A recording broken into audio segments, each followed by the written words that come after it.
नमस्कार, मैं हूं आपके साथ अनुष्का और आप देख। कल 16 अप्रैल को जिला कांकेर में एक उत्कृष्ट अभियान संचालित किया गया, जिसकी जानकारी डीआईजी रेंज कांकेर ध्रुव साहिब कांकेर, एसपी कल्याण साहब व बीएसएफ डीआईजी बाला साहब व जिला पुलिस की उपस्थिति में दी गई। कल 16 अप्रैल को जिला कांकेर के छोटे बिटिया थाना क्षेत्र के प्रतिबंधित क्षेत्र में माओवादी होने की सूचना पर डीआरजी टीम व बीएसएफ की टीम ने संयुक्त सर्चिंग ऑपरेशन किया। ऑपरेशन के दौरान माओवादी व बीएसएफ व डीआरजी की संयुक्त टीम के बीच तकरीबन दोपहर 2 बजे से मुठभेड़ चालू हुई, जो तकरीबन 4 घंटे चली, जिसमें कुल 29 माओवादी, 15 महिला व 14 पुरुष के मारे जाने की पुष्टि की गई व माओवादी के हथियार व अन्य जरूरी और अच्छी कोऑर्डिनेशन के साथ डीआरजी के अलग अलग टीम्स थे, साथ में बीएसएफ की टीम थे, आपस में बेहतर समन्वय स्थापित करते हुए जो माओवादियों का खिलाफ तबाही रूप से कार्रवाई की गई थी, जिसके परिणाम स्वरूप कुल 29 माओवादियों का डेड बॉडी रिकवर की गए थे। उनमें से 15 महिला माओवादी है और 14 पुरुष माओवादी का डेड बॉडी रिकवर की गए थे। और साथ साथ घटनास्थल से AK-47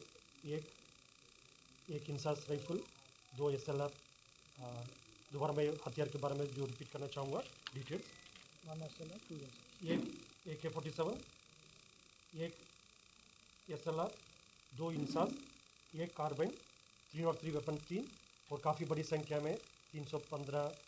और 312 और बर्मार वेपन, साथ साथ जो 9mm पिस्टल है, जो वेपन का सर्विस वेपन है, वो भी 2 वेपन रिकवर किए गए थे। इन सब वेपनों का जो शिनाख्ती है, कौन कौन सी घटनाक्रम में सुरक्षा बल से माओवादी द्वारा लूटा गया या छत्तीसगढ़ के अंदर या बाहर कहाँ कौन कौन से घटनाक्रम में जो ये वेपन माओवादी द्वारा लूटा गया, तो उसका भी डिटेल हम निकलवा रहे हैं। जैसे संभवतः एक आध दिन में वो डिटेल भी हमको प्राप्त हो जाएगा। अभी कुल 29 माओवादी जो डेड बॉडी रिकवर की गए थे, उसका शिनाख्ती की कार्रवाई जारी है। इस पर प्राथमिक तौर पर 2 बड़ी जो माओवादी का जो शिनाख्ती अभी सामने आ रहा है, फिर भी कंफर्मेशन जैसा हमारा एक प्रक्रिया होते हैं, इसका पंचनामा और जो स्पॉटर्स द्वारा आइडेंटिफाई करके और बाकी एजेंसी से भी हम उसको कंफर्म करके उसका फाइनली एक ऑथेंटिक रिपोर्ट देते हैं। लेकिन अभी जो प्राथमिक 2 आइडेंटिफिकेशन हुआ है, उसमें एक शंकर है जो डीवीसी कैडर का, और दूसरा जो ललिता, वो भी डीवीसी रैंक का। जो ललिता जो रामदेव जो DKSFC मेंबर, उनका वाइफ का बताया जा रहा है। फिर भी जैसा संपूर्ण जो आइडेंटिफिकेशन डिटेल्स प्रत्यक्ष हम जैसा पूरा प्रक्रिया कंप्लीट होने के बाद जारी करेगा। और जैसे वेपन्स का भी जैसे मैंने पहले बताए थे, वो उसके वेपन का सोर्स है, कौन कौन सी घटनाक्रम में जो सुरक्षा बल से माओवादी द्वारा लूटा गया, उसका भी हम प्रत्यक्ष जारी करेगा। और आप सब लोग को ये भी जानकारी होगा, विगत 3-4 महीने से बस्तर संभाग के अंतर्गत लगभग सभी इलाका में, सभी जिला में काफ़ी प्रभावी रूप से माओवादियों के खिलाफ कार्रवाई की जा रही है, जिसके परिणाम स्वरूप अब तक जैसा 2024 में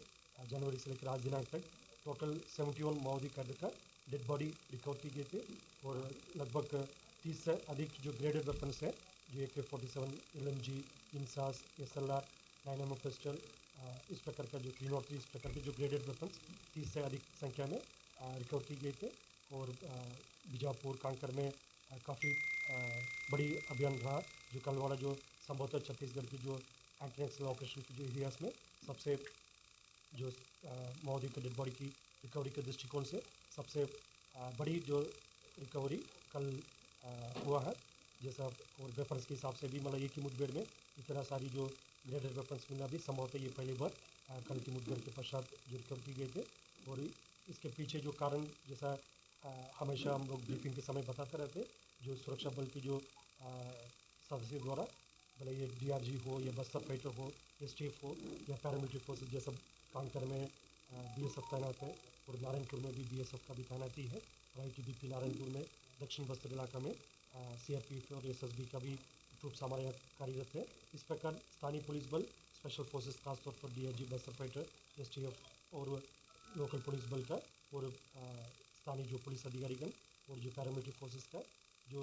इतना वर्षों में जो अभियान के दौरान क्या कुछ कमी रह गई, कहाँ पर हम लोग का उसका इम्प्रूव करने के जो स्कोप है, गुंजाइश है, इन सब पर लगातार विचार विमर्श करते करते धीरे धीरे हम ऐसे एक परिस्थिति में पहुँचे। अभी ये लड़ाई एक निर्णायक मोड में है, जैसा अभी तक विगत 3 महीने में सुरक्षा बल का अपहरण रहा है अब तक। और आने वाले समय में हमारा प्रयास ये रहेगा, जो बढ़त हमको प्राप्त हुआ संपूर्ण बस्तर संभाग के अंतर्गत, इस बढ़त को सावधानीपूर्वक आगे भी ले जाएगा, ताकि माओवादी का एक असली चेहरा है, एक विकास विरोधी, एक जन विरोधी चेहरा है, इसको देखकर क्षेत्र की जनता भी उनसे छुटकारा लेने कब मिलेगा, मतलब उनके आतंक से कब मुक्त होगा, इस समय के इंतजार कर रहा है। और उसी दिशा में सही दिशा में हम लगातार आगे बढ़ रहा है। और जनता का मंशा अनुरूप आने वाले समय में क्षेत्र में शांति व्यवस्था स्थापित करके विकास कार्य को भी गति देगा और क्षेत्र की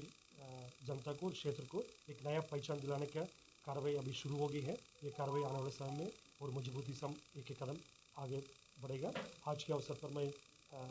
विशेष तौर पर कल के अभियान में जो शामिल हमारा DRG की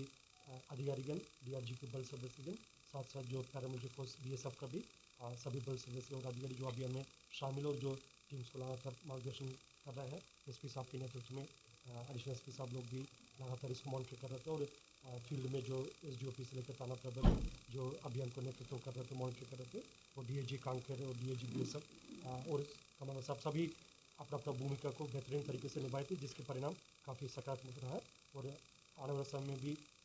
इस विषय को और बेहतर कैसे कर सकते हैं उस दिशा में काम करेगा। ये भी जानकारी हम बताना चाहेंगे जो कल की मुठभेड़ में हमारा 2 अधिकारी जवान जो जिसका इलाज के लिए रायपुर भेजा गया, BSF का इंस्पेक्टर साहब और हमारा जो DRG का जवान सूर्यकांत श्रीमाली और BSF के इंस्पेक्टर चौधरी साहब, इन दोनों का स्थिति अभी खतरा से बाहर है और रिकवर कर रहा है। उनका बेहतरीन ट्रीटमेंट रायपुर में हायर सेंटर में दी जा रही है। साथ साथ जो मुठभेड़ में घायल हुआ अन्य जो स्टाफ है जिनका साधारण चोट है, वो फिर अपना अपना लोकेशन में उनका इलाज जारी है और उनका स्थिति भी सामान्य ही है। और लगातार आसपास इलाके में भी रीइंफोर्समेंट पार्टी द्वारा सर्चिंग की जा रही है। प्राथमिक तौर पर इतना विषय हम रखना चाहते हैं। यदि आप लोग को कोई स्पेसिफिक कुछ और बात पूछना होगा या उसके पहले मैं SP साहब और DI साहब लोग से पूछूँगी, यदि मेरे से कोई विषय छूट गई होगा वो क्वाइट कॉम्प्रिहेंसिव। अगर आपको कुछ पूछना है तो पूछ लीजिए। सर, ये जो एरिया है जहाँ एनकाउंटर हुआ था उसकी एरिया कमेटी में आता जैसा ये इलाका है जो नॉर्थ बस्तर डिवीजन कमेटी का जो क्षेत्र है और उस पर खासतौर पर प्रतापपुर एरिया कमेटी का जो सक्रिय उपस्थिति जी, वो ज़्यादातर प्रतापपुर एरिया कमेटी की ही होती है। जैसा उसका भी शिनाख्ती कार्रवाई जारी है। जो प्रतापपुर एरिया कमेटी का होगा या किसी PLGA फॉर्मेशन से, जैसा PLG कंपनी या प्लेटून्स का भी होने की संभावना है, वो संभवतः आज शाम तक मैक्सिमम जो शिनाख्ती हो जाएगा। उसके लिए हमारा जो स्पॉटर्स और बाकी जो एजेंसीज है जो दूसरे स्टेट का भी जो प्रोफाइल इन सबसे चेक करवा रहा है। जैसा भी देखा जाए तो विगत समय में लगातार जो इनके